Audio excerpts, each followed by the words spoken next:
क्या आपने कभी सोचा है, जिस सत्ता ने इस पूरे ब्रह्मांड को रचा, तारे, ग्रह, समय, मृत्यु और जीवन, अगर उसी से कोई पूछ ले तुम कौन हो, तो उस पर क्या बीतेगी? कल्पना कीजिए, जिस ब्रह्मा ने सृष्टि की हर एक रचना को आकार दिया, उसी ब्रह्मा से भगवान श्री कृष्ण ने पूछ लिया, कौन से ब्रह्मा?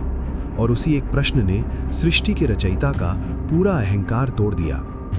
आज की ये कहानी सिर्फ एक पौराणिक कथा नहीं है, ये वो ज्ञान है जिसे आज की मॉडर्न साइंस मल्टीवर्स थ्योरी कहती है, लेकिन सनातन धर्म इसे हजारों साल पहले जानता था। सनातन शास्त्र कहते हैं, अहंकार वहीं जन्म लेता है जहां ज्ञान अधूरा होता है। ब्रह्मा जी सृष्टि के रचयिता थे। 4 वेद, जीवों की रचना, समय की व्यवस्था, सब कुछ उनकी आज्ञा से चलता था।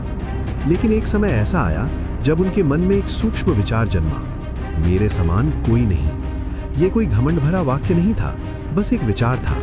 और सनातन दर्शन कहता है, विचार ही भविष्य की दिशा तय करता है। उसी समय ब्रह्मा जी ने निश्चय किया, मैं स्वयं जाकर श्री कृष्ण से मिलूंगा। द्वापर युग में द्वारका नगरी धरती की सबसे दिव्य नगरी थी, जहां स्वयं पूर्ण पुरुषोत्तम नारायण श्री कृष्ण रूप में विराजमान थे। ब्रह्मा जी अपने हंस वाहन पर सवार होकर द्वारका पहुंचे। उनके मन में यह भाव था, मैं सृष्टि का रचयिता हूं, मेरा स्वागत होगा।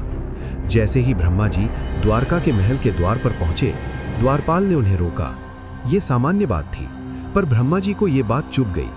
उन्होंने गर्व से कहा, जाओ श्री कृष्ण को बताओ कि सृष्टि के रचयिता ब्रह्मा उनसे मिलने आए हैं। द्वारपाल भीतर गया। कुछ समय बाद वो लौट कर आया और बोला, भगवान श्री कृष्ण पूछ रहे हैं, कौन से ब्रह्मा आए हैं? ये प्रश्न साधारण नहीं था, ये प्रश्न सीधे अहंकार पर प्रहार था। ब्रह्मा जी स्तब्ध रह गए। उनके मन में विचार आया, कौन से ब्रह्मा, मेरे अलावा और कौन? उन्होंने हल्की झुंझलाहट में कहा, जाओ कहो कि 4 मुख वाले इस ब्रह्मांड के पिता ब्रह्मा आए हैं। लेकिन ब्रह्मा जी को यह पता नहीं था कि उनके जीवन का सबसे बड़ा ज्ञान अब मिलने वाला है। जैसे ही ब्रह्मा जी महल के भीतर प्रवेश करते हैं, उनकी आंखें खुली की खुली रह जाती हैं। वहां 1 नहीं, 2 नहीं, लाखों ब्रह्मा बैठे थे। किसी के 10 मुख, किसी के 100 मुख, किसी के 1000 मुख। हर एक का तेज अलग था, हर एक का ब्रह्मांड अलग था। 4 मुख वाले ब्रह्मा जी अचानक अपने आप को सबसे छोटा महसूस करते हैं। ब्रह्मा जी समझ जाते हैं, मैं तो अनंत सृष्टि के समुद्र में एक बूंद भी नहीं हूं। उनके नेत्रों से अश्रु बहने लगते हैं। अहंकार ज्ञान के चरणों में नतमस्तक हो जाता है। तभी भगवान श्री कृष्ण मुस्कुराते हैं और कहते हैं, ब्रह्मा, सृष्टि अनंत है और हर ब्रह्मांड का अपना एक ब्रह्मा है।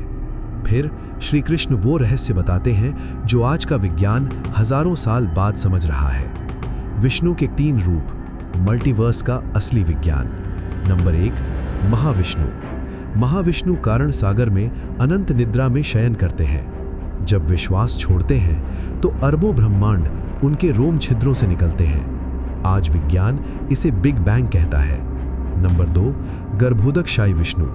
हर ब्रह्मांड के भीतर गर्भोदकशायी विष्णु प्रवेश करते हैं। उनकी नाभि से कमल उत्पन्न होता है और उसी कमल से एक नया ब्रह्मा जन्म लेता है। नंबर 3, क्षीरदकशायी विष्णु। ये विष्णु हर जीव के हृदय में परमात्मा बनकर रहते हैं। यही आत्मा है, यही चेतना है। आज साइंस कहती है multiverse, big bang, parallel universes, लेकिन सनातन धर्म ये सब हजारों साल पहले बता चुका है। फर्क सिर्फ इतना है, साइंस बाहर खोज रही है, सनातन धर्म भीतर। भगवान सिर्फ मंदिर में नहीं, वे आपके भीतर हैं। आपका अस्तित्व इस अनंत ब्रह्मांड का एक महत्वपूर्ण हिस्सा है। अगर आपको ये ज्ञान आपकी आत्मा तक लगा हो तो कमेंट में पूरे भाव से लिखिए, जय श्री हरि।